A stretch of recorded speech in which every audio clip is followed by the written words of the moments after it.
জীবনে যত নির্বাচন লড়ছেন তার মধ্যে সবচেয়ে বেশি কুৎসার মোকাবিলা হতে হয়েছে 2024-এর লোকসভায়। বইমেলায় প্রকাশিত নিজের নতুন বই বাংলার নির্বাচন এবং আমরাতে মুখ্যমন্ত্রী লিখছেন, শুভেন্দু অধিকারী এবং বিজেপি ভোটে জিততে সন্দেশখালী ইস্যুকে হাতিয়ার করে মিথ্যাচার করে গিয়েছে। সেই মিথ্যাচার সরিয়ে মানুষের সমর্থনেই জিতে এসেছেন তিনি। লোকসভা নির্বাচনে তৃণমূলের সাফল্যের পেছনে মানুষের অবদান এবং সমর্থন এবং তার উন্নয়নমূলক কাজকে সামনে এনেছেন মমতা। বিজেপির বাংলায় পরাজয় সম্পর্কে তিনি লিখেছেন, রাজ্য থেকেই অশুভ শক্তিকে প্রায় মুছে দিতে পেরেছি আমরা। এখন স্পষ্ট হয়ে উঠছে যে বাংলায় যে ভোটটুকু পেয়েছে সে কটি আসলে জন রায় নয়, বরং কারচুপি করে জিতেছে। আচমকা ভোটার সংখ্যা বৃদ্ধি নিয়ে যে অভিযোগ উঠেছে তা যদি সত্য হয় তাহলে লোকসভা ভোটে বিজেপির পরাজয় ঘটেছে। মমতা একহাত নিয়েছেন সন্দেশখালীর ঘটনাকে সামনে রেখে বিজেপির মিথ্যাচারকে। সরাসরি দায়ী করেছেন বিরোধী দলনেতা শুভেন্দু অধিকারীকে। তিনি লিখেছেন, ধর্ষণের অভিযোগের গোটাটাই সাজানো। কয়েক হাজার টাকার বিনিময়ে মহিলাদের বিপথে চালিত করা হয়েছে। আর এই চিত্রনাট্যের পরিচালনায় ছিলেন রাজ্যের বিরোধী দলনেতা গদ্দার স্বয়ং। সন্দেশখালীর মা বোনদের সঙ্গে যা ঘটেছে তা অত্যন্ত দুঃখজনক।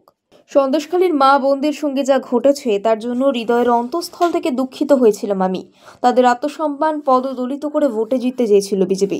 নির্বাচন কমিশনের উচিত এর বিরুদ্ধে পদক্ষেপ নেওয়া। মুখ্যমন্ত্রী বইয়ে উল্লেখ করেছেন, 2/3 সংবাদ মাধ্যম তৃণমূলের বিরুদ্ধে ছিল। কোনো সংবাদ মাধ্যম তৃণমূলকে 12-13টা আসন দিচ্ছিল। ঠিক যেমন 2016 নির্বাচন আগে কিছু সংবাদ মাধ্যম সিপিএম ক্ষমতায় আসছে বলে আগাম মন্ত্রিসভাও গঠন করে ফেলেছিল। মুখ্যমন্ত্রীর অভিযোগ, একদিকে মানি পাওয়ার, একদিকে এজেন্সি পাওয়ার, তার সাথে যাদের হাতে নির্বাচন পরিচালনার ভার সবাই একতরফা তৃণমূলের বিরোধিতা করে গিয়েছে। মমতা বিজেপি এবং সিপিএমকে আক্রমণ করে আরও লিখেছেন, 26,000 ছেলেমেয়ের চাকরি খেয়ে ওরা উল্লাস করেছে। আমি তখনই বলেছিলাম, যারা ছেলেমেয়েদের চাকরি খেয়েছে তাদের আমি ছাড়ব না, তাদের আমরা ছেড়ে দেব না। বাংলা স্কুলগুলি বন্ধ করে দেওয়ার চক্রান্ত করেছিল। এইভাবেই 10 লক্ষ চাকরি আটকে রেখেছে মামলা করে। বিজেপি আসলে বাংলা বিরোধী দল। মমতা মনে করছেন তিনি জীবনে যত নির্বাচনে লড়েছেন তার মধ্যে এই লোকসভা ভোটেই সবচেয়ে বেশি কুৎসার মোকাবিলা করতে হয়েছে তাদেরকে। তবু 100% মানুষের আশীর্বাদ সঙ্গে ছিল বলে তিনি বিজয়ী হয়েছেন। তার দলের এই ধারাবাহিক সাফল্যের জন্য কন্যাশ্রী থেকে লক্ষ্মীর ভাণ্ডার ইত্যাদি প্রকল্পের সাফল্যকেই সামনে এনেছেন মুখ্যমন্ত্রী।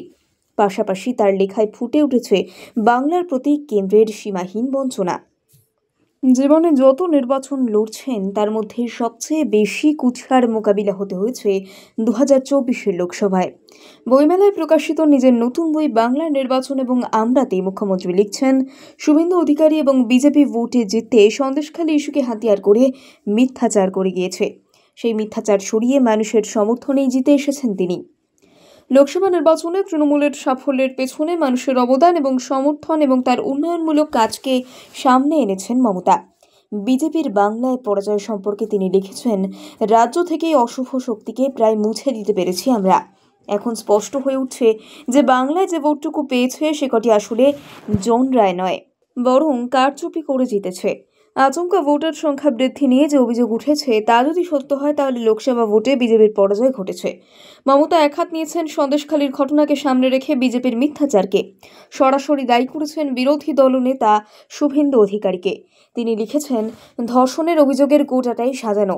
কয়েক হাজার টাকার বিনিময়ে মহিলাদের বিপথে চালিত করা হয়েছে। আর এই চিত্রনাট্যের পরিচালনায় ছিলেন রাজ্যের বিরোধী দলনেতা গদ্দার স্বয়ং। সন্দেশখালীর মা বোনদের সঙ্গে যা ঘটেছে তা অত্যন্ত দুঃখজনক। সন্দেশখালীর মা বোনদের সঙ্গে যা ঘটেছে তার জন্য হৃদয়ের অন্তঃস্থল থেকে দুঃখিত হয়েছিলাম আমি। তাদের আত্মসম্মান পদদলিত করে ভোটে জিততে চেয়েছিল বিজেপি। নির্বাচন কমিশনের উচিত এর বিরুদ্ধে পদক্ষেপ নেওয়া। মুখ্যমন্ত্রী বইয়ে উল্লেখ করেছেন, 2/3 সংবাদ মাধ্যম তৃণমূলের বিরুদ্ধে ছিল। কোনো সংবাদ মাধ্যম তৃণমূলকে 12-13টা আসন দিচ্ছিল। ঠিক যেমন 2016 নির্বাচন আগে কিছু সংবাদ মাধ্যম সিপিএম ক্ষমতায় আসছে বলে আগাম মন্ত্রিসভাও গঠন করে ফেলেছিল। মুখ্যমন্ত্রীর অভিযোগ, একদিকে মানি পাওয়ার, একদিকে এজেন্সি পাওয়ার, তার সাথে যাদের হাতে নির্বাচন পরিচালনার ভার সবাই একতরফা তৃণমূলের বিরোধিতা করে গিয়েছে। মমতা বিজেপি এবং সিপিএমকে আক্রমণ করে আরও লিখেছেন, 26,000 ছেলেমেয়ের চাকরি খেয়ে ওরা উল্লাস করেছে। আমি তখনই বলেছিলাম, যারা ছেলেমেয়েদের চাকরি খেয়েছে তাদের আমি ছাড়ব না, তাদের আমরা ছেড়ে দেব না। বাংলা স্কুলগুলি বন্ধ করে দেওয়ার চক্রান্ত করেছিল। এইভাবেই 10 লক্ষ চাকরি আটকে রেখেছে মামলা করে। বিজেপি আসলে বাংলা বিরোধী দল। মমতা মনে করছেন তিনি জীবনে যত নির্বাচনে লড়েছেন তার মধ্যে এই লোকসভা ভোটেই সবচেয়ে বেশি কুৎসার মোকাবিলা করতে হয়েছে তাদেরকে। তবু 100% মানুষের আশীর্বাদ সঙ্গে ছিল বলে তিনি বিজয়ী হয়েছেন। তার দলের এই ধারাবাহিক সাফল্যের জন্য কন্যাশ্রী থেকে লক্ষ্মীর ভাণ্ডার ইত্যাদি প্রকল্পের সাফল্যকেই সামনে এনেছেন মুখ্যমন্ত্রী।